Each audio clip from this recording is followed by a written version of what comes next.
Hey there, creepy peeps, and welcome to day 15 of 31 days of Horrorween. We are halfway through the month, y'all. Feels like we've done like 3 Octobers now. I'm not tired.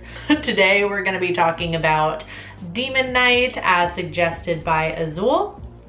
Azul is also one of my creepy patron peeps, so thank you so much for your support, Azul, and your suggestion, and thank you to all of my other creepy patron peeps for your support of my channel. If you want to find out the perks to being a patron of mine, you can follow that link in the description. All right, so directed by Ernest R. Dickerson, Demon Night is a horror comedy a la Tales from the Crypt that follows a man, Frank Breaker, who is carrying an ancient key that prevents the forces of evil from taking over. A demon, known as the Collector, is hunting Breaker in order to obtain the key and bring about the apocalypse. Breaker seeks refuge in a motel, and the residents help him ward off the Collector and his ghouls. Alright, so the script for Demon Night took quite the journey before it got to the movie that we know it as today. So it started off in the hands of Tom Holland, who planned to shoot it as a follow-up to Child's Play. After that fell through, Pumpkinhead screenwriter Mark Carducci held onto it for a while before it landed in the hands of Pet Sematary director Mary Lambert. Later, the script went to Full Moon Features and then finally to the desk of Silver Pictures, who marketed it as a Tales from the Crypt feature. At that point, by the time Universal was all about Demon Night, 2 scripts were produced, one with demons and one without demons, like actual demons, like special effects demons, because of budget reasons. So the non-demon version would have had the Collector as a Bible salesman with a legion of other Bible salesmen that were demons in disguise. But Universal was nervous about putting that out into the world, so they kicked in more money to make the demon version, which is the one we have now. I thought this movie was fun as shit. And it had mostly to do with the cast. The cast was awesome. Jada Pinkett Smith, who was Jada Pinkett back then, hilarious, and she was badass, along with William Sadler, who played Breaker. Also kind of had like, I don't know how to describe it, like he was badass, but also at the same time he was kind of like, I don't want to say like fumbling, but almost kind of just like flying by the seat of his pants almost. That's what I felt like his character was, and I feel like that's where a lot of comedy came from. He was kind of just like going with it, like rolling with the punches, and it was entertaining. We also had Dick Miller playing the hilarious and drunk Uncle Willie, and Thomas Hayden Church, who plays an asshole. But that's okay, because I will always see Thomas Hayden Church as Lyle from George of the Jungle, in which he also plays an asshole. The scene stealer, though, in this movie was Billy Zane as the Collector.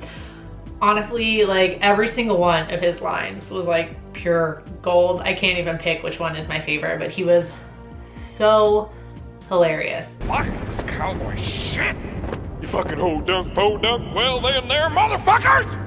Amazing in the role. I loved it. I could just go on and on how funny he was. It was just really good. I don't know how much of it was the writing and how much of it was him, but whatever it was great, and I loved it. And the rest of the supporting cast was also great, especially the reactions to like the demons, like when they're being born from the ground or whatever, and all the gore and things like that whenever something, you know, like when things started to go down, like their reactions were kind of great. I loved the reaction shots. Like, so there's a scene where one of the cops gets his head punched like clean through, and like just their reactions.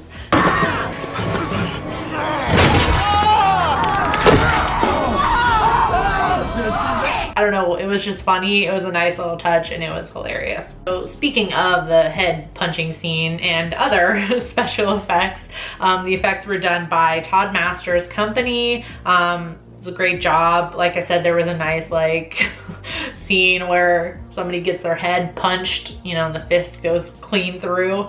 There's a fun arm amputation, among other things. For those of you that are gore hounds out there, this movie definitely packs in some gore, and there's also some gross gooey stuff in there as well with the demons. That was probably my favorite effect when, I think I mentioned it a second ago, where the demons are born. Basically Billy Zane like bleeds on the ground, and like from his blood like these lower like ghoulish demons are born. And so like there's this whole sequence where they're just like rising from the ground in the blood, and they're all like disgusting and gooey and slimy. The scene kind of goes on for a bit, but I feel like it was kind of needed to like show how good the like special effects were. Like they were really, it was really cool. I liked it. I dug it. It's just a purely entertaining movie. I think it works really well as a Tales from the Crypt thing, because it's not like a deep like philosophical thinking movie really. It's just fun. So with like the Crypt Keeper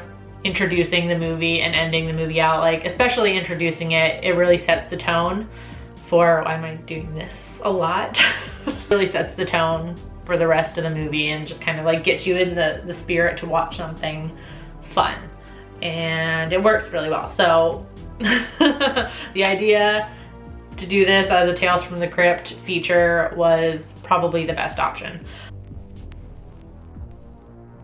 I have to pick something in terms of what I didn't like. I guess it would just be like the flashbacks to like the OG Demon Knight, like within the movie. You know, there's like flashbacks to when like Jesus was being crucified, and there's this character that like started all of this and whatever. And both Jada Pinkett and William Sadler's characters have like little like flashes of like memory, I guess, of this happening, which I didn't really understand. It's just not explained a lot. I just would have been okay with the backstory that Breaker gives in the movie. So was Demon Knight worth it? Absolutely. As I said, the movie is fun as hell. I highly recommend it. I'm gonna give it a 5 out of 5 for fun. It was just not for like, just for shits, like because it was fun. You know what I mean? On IMDb it has a 6.7 out of 10. On Rotten Tomatoes it has a 35% critic score and a 64% audience score. And on Letterboxd it has a 3.3 out of 5. Obviously you can watch this movie on Amazon. That's where I watch pretty much everything.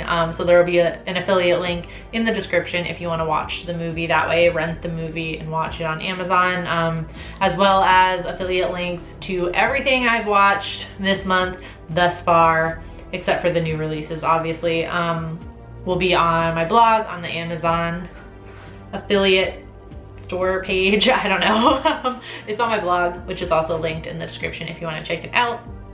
So if you've seen Demon Knight, let me know in the comment section down below what you thought about it. I do hope you enjoyed this video. If you did, please give it a thumbs up. Subscribe if you're new here and become a Creepy Peep today. I'm posting a movie review every single day of this month, and then my regular schedule is Monday through Friday videos.